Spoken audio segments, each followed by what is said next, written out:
দ্বিতীয় বিশ্বযুদ্ধে জার্মান বাহিনীর বিরুদ্ধে বিজয় উদযাপনের প্রস্তুতি চলছে রাশিয়ায়। রেড স্কোয়ারে কুচকাওয়াজের প্রথম মহড়া দিয়েছে দেশটির সামরিক বাহিনী। তবে এবার আর আগের মতো ব্যাপক সমরাস্ত্রের প্রদর্শনী দেখা যাবে না সেখানে। ইউক্রেন যুদ্ধের কারণে এবারের প্যারেড সীমিত করার নির্দেশ দিয়েছে ক্রেমলিন। মুখপাত্র দিমিত্রি পেসকভ জানিয়েছেন, কিয়েভ সন্ত্রাসী তৎপরতা শুরু করায় নিরাপত্তার স্বার্থেই এমন সিদ্ধান্ত।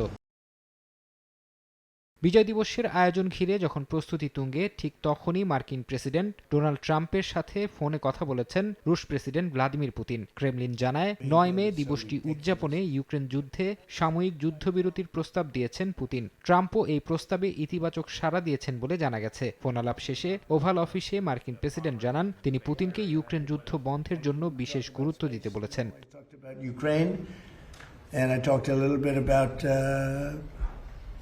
Iran.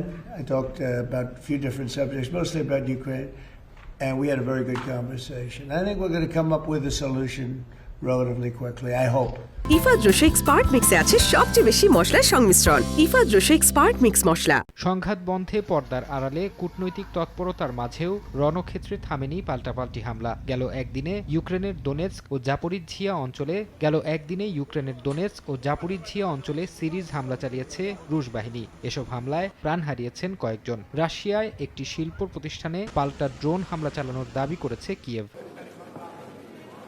এদিকে ২০২৬ সালের জন্য ইউক্রেনকে ৪৫ বিলিয়ন ইউরো সহায়তার ঘোষণা দিয়েছে ইউরোপীয় ইউনিয়ন। মূলত ড্রোন উৎপাদন আর প্রতিরক্ষা বাজেট শক্তিশালী করতেই খরচ হবে এই বিপুল অর্থ। ফারহাদ চৌধুরী, সময় সংবাদ।